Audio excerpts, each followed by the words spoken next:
O BNG reclamou no Parlamento máis médicos para a Pobra.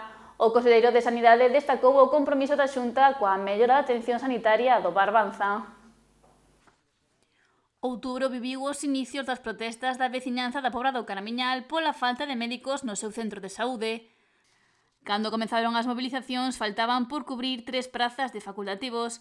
Ademais, a veciñanza amosouse contraria ao peche do horario habitual do punto de atención continuada, o PAC.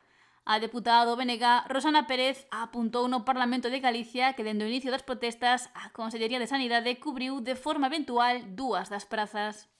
Que evidentemente volverán a desaparecer en canto xurda outro lume que vostedes consideren máis importante. A atención que viña prestando o PAC dende hai anos, pola tarde, os días de semana, eliminou-na vostede pouco despois de ser nomeado conselleiro. Cartel mediante, iso sí, da dirección da área sanitaria na porta do centro de saúde e desviaron a cidadanía da Pobra a Ribeira nese horario.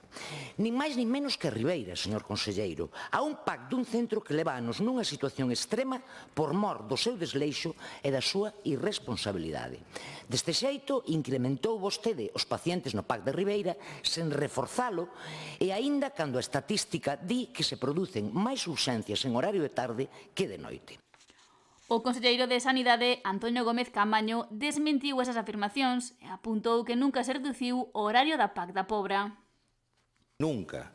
O PAC mantén o mesmo horario establecido desde a súa creación, de luns a venres, de 10 da noite a 8 da mañán, e 24 horas os sábados, domingos e festivos.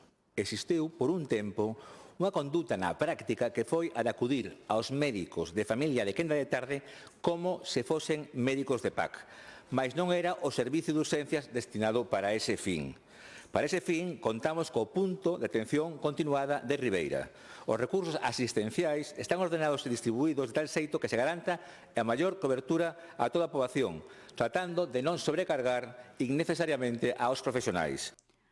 Na súa resposta, Pérez reafirmou que a Sanidade reduciu o horario do PAC da Pobra e concluiu que a situación da sanidade na comarca do Barbanza non fai máis que empeorar.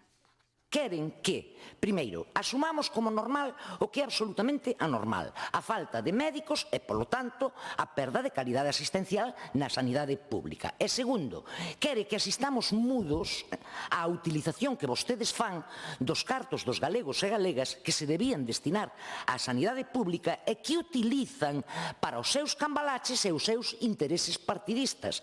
Non só mandaron de repente 2 médicos para a Pobra para acalar rapidamente a importante movilización da súa veciñanza, senón que tamén, despois de anos dun deterioro brutal da asistencia no centro de saúde de Ribeira, repetíndonos vostede tamén ata a saciedade que non hai médicos, que non poden facer nada, que a culpa é de Madrid, empezaron a chegar a Ribeira os médicos xusto despois da moción de censura. Gómez Caamaño recordou que agora están cubertas 5 prazas de médicos de familia no centro de saúde da Pobra e a cota da sexta é asumida polo resto de facultativos e reivindicou o compromiso da Xunta coa mellora da atención sanitaria na comarca do Barbanza. Reflexado nas contas da Consellería do vindeiro ano, nos que reservamos un investimento de 460.000 euros para a dotación dunha nova ambulancia medicalizada, unha ambulancia que dará cobertura a Rianxo, Boiro, Ribeira, Porto de Son e Pobra de Caramiñal e que prevemos que estea funcionando no primeiro trimestre do ano. Acabamos de adxudicar a nova sala de raios robotizada para o Hospital de Barbanza, coa que optimizaremos procedementos de imaxe e melloraremos a precisión diagnóstica. Este equipamento completarase cun sistema de radioloxía portátil que xa adquirimos e que agardamos que empece a funcionar no vindeiro mes de decembro. E tamén coa adquisición dun mamógrafo, para que reservamos 326.000 euros nos orzamentos de ano que ven. Ademais, estamos a traballar para atender outras demandas do hospital. Antes de que remate o ano, licitaremos a redacción do proxecto do Hospital de Día de Oncomatoloxía. E sinalou que tamén se procederá á mellora da eficiencia enerxética do Hospital do Barbanza, na que se investirá 1 millón de euros.